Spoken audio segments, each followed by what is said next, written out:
attention that you get on that, out in the perimeter to use counters and get in the paint and be able to, finish all different type of ways.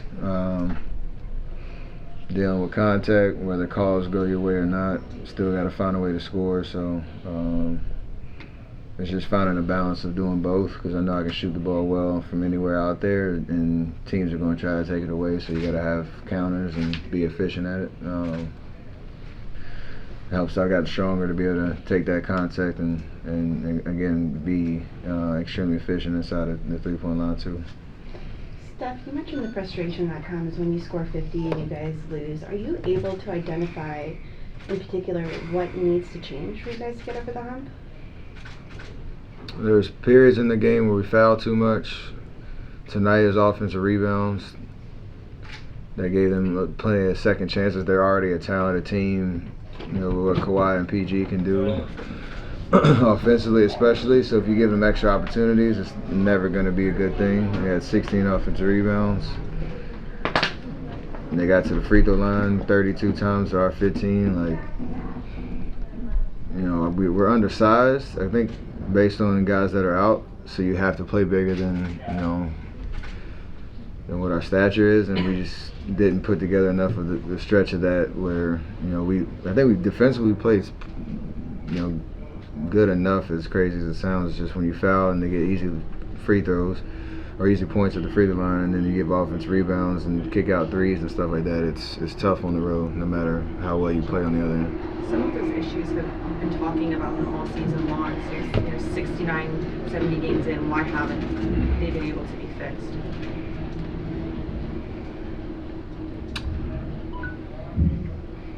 Tough question, just because you're trying. I mean, doing everything we can to be mindful of it, give effort, focus, and focus on it. Just if you don't do it, you lose. And until we run out of games to solve it, we have to keep trying. It's the nature of the game, the ebbs and flows of year after year, figuring out what it takes to win at the highest level. We've identified those things, we just haven't been able to do it. What are you losing with Andre Iguodala being out, for foreseeable future, potentially the rest of the regular season, with needing surgery on his wrist?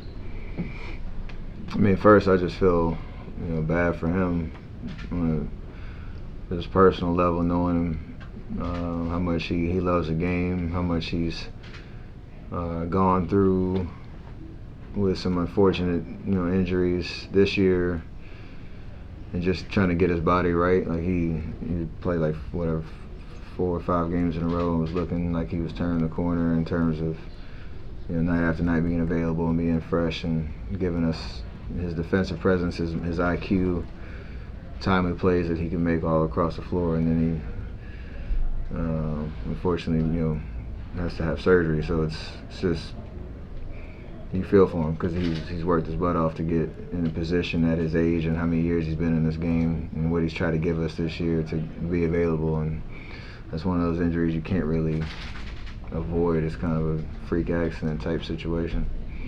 So I just feel for him on that end, and see what happens down the rest of the stretch of the season. Steph, when you look at the big picture of things, how do you view what the home and road splits even mean, if at anything? It's like the ultimate tease. We're good enough to win, beat whoever at home, and we've had some self-inflicted wounds on the road, but we've also played well enough where we thought we should win and just haven't gotten it done. So it keeps, as crazy as it sounds, it just keeps us motivated. We can figure it out, but I don't know. It's a tease, and it's frustrating because you're always trying to build momentum and put together a string of wins and performances that give you confidence that come playoff time you can beat anybody, no matter who the matchup is, and we just haven't done it. Is there still a sense of that confidence heading into the playoffs? I mean, 4 championships in 8 years, even though you guys haven't been able to figure it out, has that come together in the locker room, or will it come playoff time, do you think? I mean, I still have it.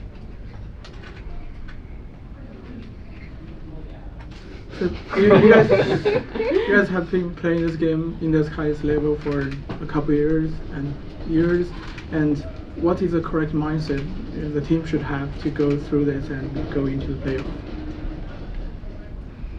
I mean, we get to reset every night. I mean, we're still in a good playoff. I mean, we're still in the playoffs. We're still in the chase with all this, how bunched up it is. But just try to win the next game. That's all you can do. Like, nature of the NBA, you gotta turn the page quickly and somehow find a collective mindset that we can win in Atlanta, and then we'll do it all over again after that. But that's all we're worried about is the next 48 minutes. Steph, All right, last one. Go ahead. What have you made of Kawhi first year back from the ACL? Just in general, I always looked at them on the court when you guys played against them.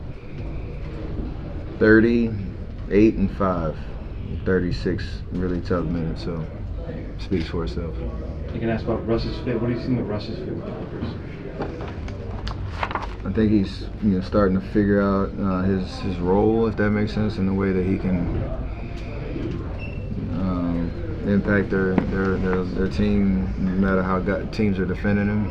And it's one of those you kind of have to think creatively, because they have a very interesting group of guys that on both ends of the floor can play the game a lot of different ways. And one thing about Russ, we all know, no matter what people say about him or what how he's playing, he competes. I know they love that about him, because every night he shows up and plays hard. So that's something you can't teach. It's kind of a lost art these days. Great, thank you. We're bringing Kevon in here. Let's get ready for Hoop Jab.